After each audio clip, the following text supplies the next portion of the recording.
For about 2 years, I was considering purchasing this one hair care brand. I had seen people on social media ranting and raving about how good it worked on their hair and it was black owned, etc., etc. One day, Ulta was having a sale. I bit the bullet. I bought the product, and y'all, when I pressed buy now, I instantly regretted it because my first train of thought was, I hope that I did not just waste my goddamn money.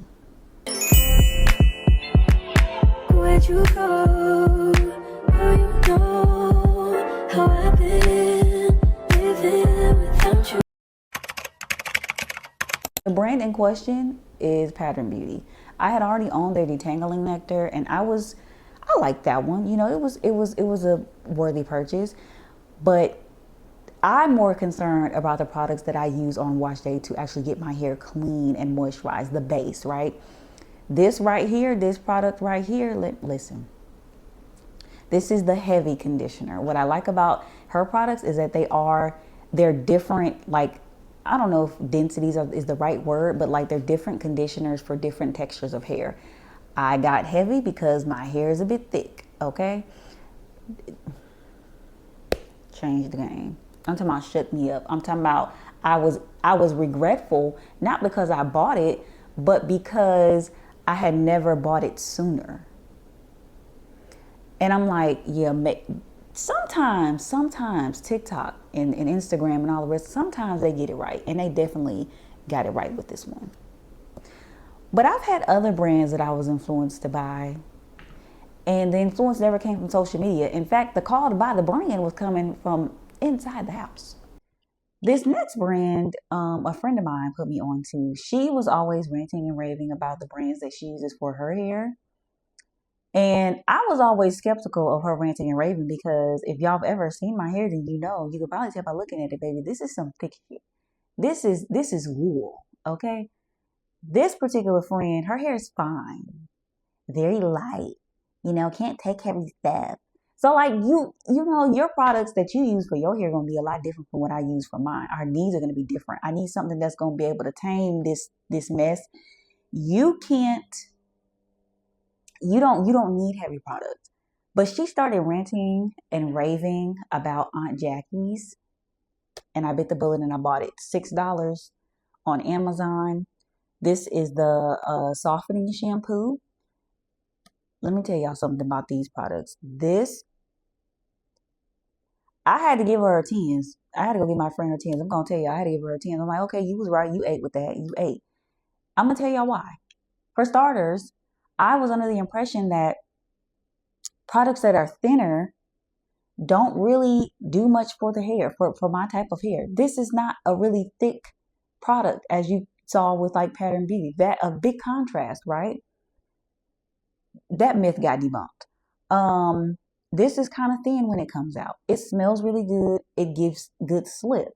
The other products in the line, the leave-in and the custard, they do very well at providing moisture and clumping my curls together. They just work wonders on my hair. The slip you get from this is great.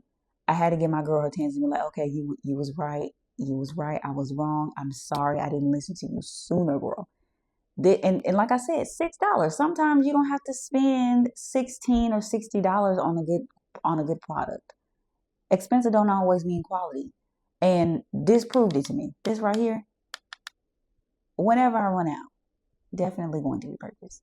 The next brand that I was influenced to buy was also another call from inside the house. This one came from my sister. And this one I actually got to try because she had it. This is the Camille Rose Chebe and Castor Oil deep conditioner. I have used this before. This is actually my sister's, right? Let me show y'all some. Yeah, got to scrape it. Got to scrape it. Had to bought another one during the $10 sale. Let me tell y'all something about this right here. If I don't reach for nothing else, if I don't reach for nothing else on wash day, it's going to be this right here.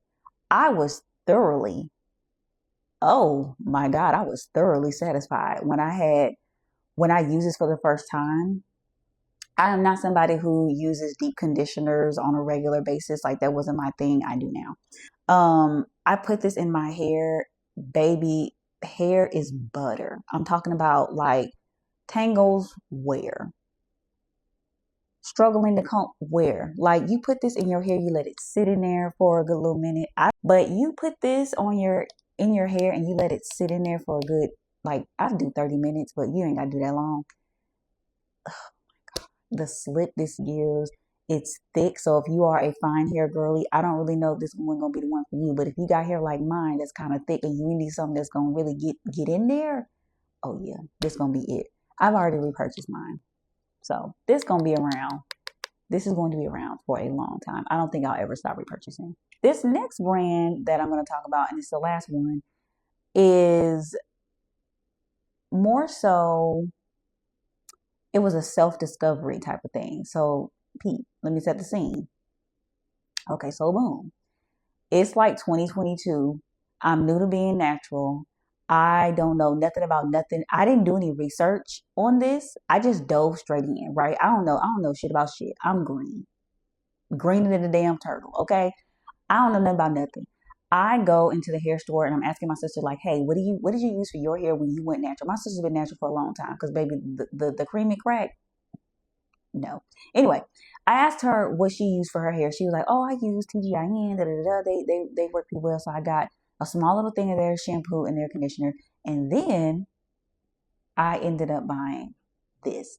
This was the very first brand that I actually tried on my hair with the full line. I know that everybody has their qualms with Mielle ever since they sold to P&G Beauty, but listen to me. This was before the merger and the acquisition. I buy this mousse. I was wearing my hair in puffs at the time. So then I'm like, okay, y'all, I put this mousse in my hair. When I tell you, my hair was moisturized for like 3 days. I was like, oh, let me see what's to you. Like, I spent, this mousse was probably like $10. I spent $80 on Mielle products like that following week.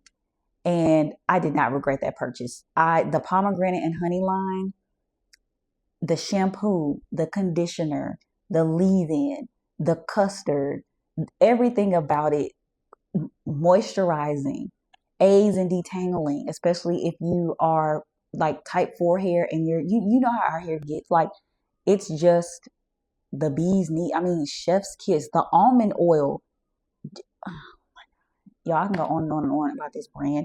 This was one of the times where I'm glad that I went ahead and bought it and didn't think too much about it. Like, this is one of them things where I think I need to repurchase this mousse right now, actually, because this right here, this is amazing.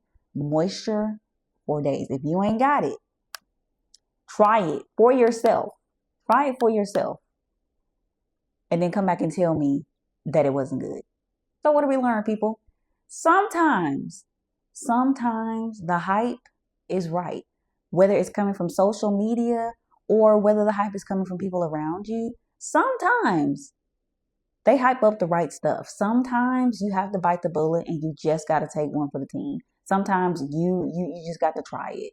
And that is what I did. And in some cases, you might find products that you like and that you might actually end up repurchasing time and time and time again because they're just that good and their quality justifies the price point.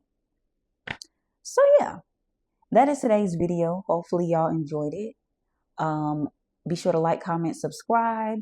Make sure you hit the bell for all the notifications and leave some brands that you wish you had tried sooner down in the comments. I thank y'all for watching and I'll see y'all in the next one.